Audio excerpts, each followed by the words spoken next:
नमस्कार, मैं दुष्टर उपाध्याय। एक छोटे से देश इजराइल ने पूरे मिडिल ईस्ट को घुटनों पर आने के लिए मजबूर कर दिया है। भले इजराइल छोटा देश है, लेकिन इसके हथियार और आर्मी इतनी मजबूत है कि जिसके आगे युद्ध में टिकने की बात तो छोड़िए, दुश्मन के पास सरेंडर करने के अलावा दूसरा विकल्प नहीं रहता। और हालिया उदाहरण गाजा में हमास, लेबनान में हिजबुल्ला और यमन में हूती के खिलाफ बड़े ऑपरेशन के दौरान देखने को मिला है कि कैसे इजराइल ने चुन चुनकर इन सब को ठोका है।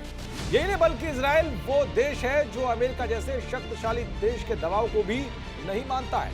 अब इसी बीच इजराइल ने भारत से गद्दारी करने वाले तुर्की को ऐसा झटका दिया है कि जिसने मुस्लिम देशों को भी चौंका दिया है। वही तुर्की जिसने भारत के खिलाफ ऑपरेशन सिंदूर के दौरान पाकिस्तान की मदद की थी और उसे ड्रोन समेत हथियारों का बड़ा जखीरा दिया था। हालांकि भारत के हथियारों के आगे ये सब फेल हो गए थे, लेकिन अब इजराइल ने तुर्की की ऐसी नस दबाई है जिसे भारत का बड़ा बदला माना जा रहा है, क्योंकि इजराइल भारत का बहुत अच्छा दोस्त है। आपको बताऊंगा कि इजराइल के एक फैसले ने कैसे पाकिस्तान के दोस्त तुर्की की नींद उड़ा दी है। साथ ही बताऊंगा कि इजराइल का ये दाव तुर्की की कैसे हैकड़ी निकालने वाला है। दरअसल वैसे तो इजराइल के रिश्ते मुस्लिम देशों से बहुत ही कम अच्छे हैं, लेकिन इस बार नेतन्याहू ने अलग ही गेम कर दिया है, और गेम भी कुछ ऐसा जो मुस्लिम देश के जरिए मुस्लिम देश की ही काट करेगा। इजराइल अब सोमालिया से अलग होकर बने इलाके सोमालीलैंड को एक राष्ट्र के रूप में मान्यता देने वाला पहला देश बन गया है।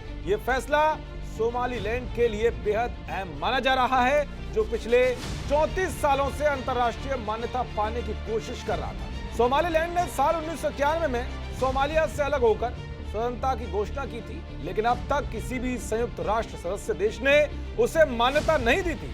ऐसे में इजराइल का यह कदम बहुत सफलता भरा है।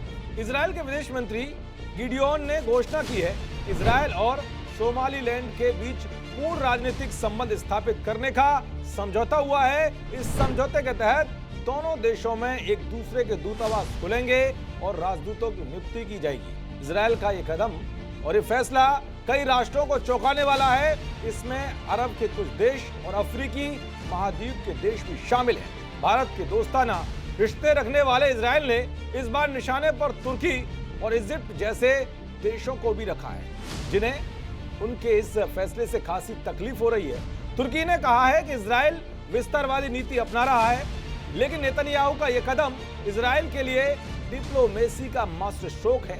वहीं इजराइल का सदाबहार दोस्त अमेरिका भी इस फैसले से खुश नहीं है। राष्ट्रपति ट्रंप ने सोमालीलैंड को मान्यता देने से इनकार कर दिया है। ट्रंप ने एक इंटरव्यू के दौरान कहा था कि अमेरिका सोमालीलैंड को मान्यता देने के पक्ष में नहीं है। दरअसल सोमालीलैंड को मान्यता देना इजराइल के लिए राजनीतिक रूप से फायदेमंद है। ये इलाका यमन के पास मौजूद है, जहां इजराइल पिछले कुछ सालों से हूती विद्रोहियों के खिलाफ सैन्य कार्रवाई करता रहा है। एक रिपोर्ट के मुताबिक सोमालीलैंड इजराइल के लिए खुफिया निगरानी और सैन्य अभियानों का अहम केंद्र बन सकता है। फिलहाल सोमालीलैंड में संयुक्त अरब अमीरात का एक सैन्य अड्डा भी मौजूद है और वहां अमेरिकी सैन्य अधिकारियों के दौरे भी हो चुके हैं। सोमालीलैंड की आबादी लगभग 62 लाख है। इजराइल के फैसले से सबसे ज्यादा झटका तुर्की को लगा है, जो कि पाकिस्तान का दोस्त है। और अब देखना यह होगा और कौन कौन से देश इस देश को मान्यता देते हैं। देखते रहिए जी न्यूज़।